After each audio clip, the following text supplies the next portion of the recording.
भाई हम लोग व्हाट इफ के इंट्रो में बहुत सारी चीज देखते हैं। हम लोग 2012 का आयरन मैन का सूट देख सकते हैं न्यूयॉर्क वाले फाइट में जो इस्तेमाल किया था वो। उसके बाद हम लोग रशियन कैप्टन अमेरिका जिसको हम लोग ब्लैक विडो मूवी में देखे थे, और इस जिसको तुम समझ रहे होगे क्या एक्समैन मूवी का जीन, लेकिन हो सकता है ये ज़ॉम्बी वीच हो इंट्रो में। बाकी सब लोग को तुम एक नंगी आंखों से देखोगे तो समझ जाओगे। इसके बाद मेन कहानी में आता है, पता चलता है कि जो हमारे रोनान चाचा है वो हमारे थैनोस भाई साहब को धोखा दे देता है और शायद मार भी देता है, और गमड़ो को अपने साथ ले लेता है और नेबुला को खुली आसमान में मतलब स्पेस में छोड़ देता है। नोवा कॉर्प्स वाले जो कि बहुत अच्छे लोग हैं वो लोग नेबुला को अपने दल में शामिल कर लेता है और नेबुला बन जाता है एक नोवा कॉर्प्समैन। इसके बाद रोनान चाचा हमारे जेंडर पर हमला कर देता है और जेंडरियन को बचाने के लिए जेंडरियन एक सील क्रिएट कर देता है जो गार्डियंस ऑफ वॉल्यूम 1 में दिखाई गई सील से बहुत एडवांस है और इसको रोनान के सिर्फ भेद नहीं कर सकता। इसके बाद 5 साल बीत जाता है और अचानक हम लोग देखते हैं कि वांडू मर चुका है और नेबुला उस जगह पर आता है। लेकिन उसके बाद ही भाई गर्थन साल नाम का एक नोवा कॉर्प्स आता है जिसको हम लोग गार्डियंस ऑफ वॉल्यूम 1 में देखे थे। ये लोग बोलते हैं भाई लेट मी हैंडल दिस, और तुम सिर्फ एक कॉर्प्समैन हो, इस सब चीज में तुम ना गलाओ। इसलिए उसको हटाकर वो लोग इन्वेस्टिगेशन करना चालू कर देता है और ज्यादा अच्छी तरीके से वो लोग इन्वेस्टिगेशन नहीं करते हैं इसलिए। और हमारे नेबुला जिसके साथ यॉन्डू का एक पास्ट रह चुका है इसलिए वो इमोशन के खातिर वह उस सीन पर जाता है और अपने होलोग्राम की मदद से यॉन्डू के होलोग्राम की मदद से याका एरोस को बुलाता है। याका एरोस में देखता है एक होलोग्राम, और ये चीज क्या है ये जानने के लिए ये लोग जाता है हावर्ड द डार्क के पास, और रास्ते में ईरानी रॉयल के साथ थोड़ी वार्तालाप होती है और ये वार्तालाप बहुत ही इंपॉर्टेंट है। इसके बाद नेबुला पहुंचती है उस बार पे जहाँ हावर्ड द डार्क,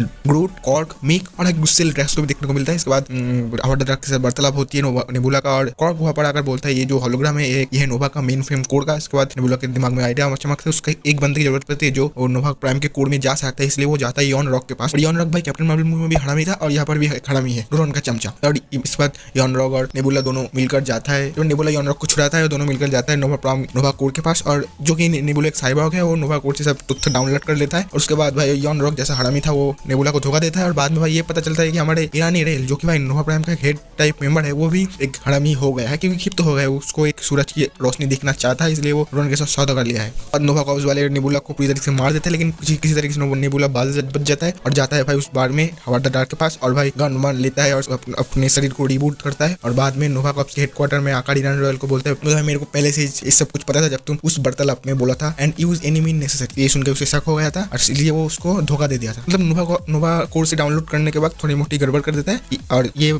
सिस्टम कर देता है कि जब भी रोनान का शिप उस सील से अंदर ढुकेगा तभी सील बंद हो जाएगा। तो इतना। इसके बाद भाई लास्ट में हावर्ड द डार्क नोवा को नेबुला को सुपर नोवा कहता है, जो कि रेफरेंस है सुपर नोवा का। कॉमिक में तो सुपर नोवा गर्थन साल था और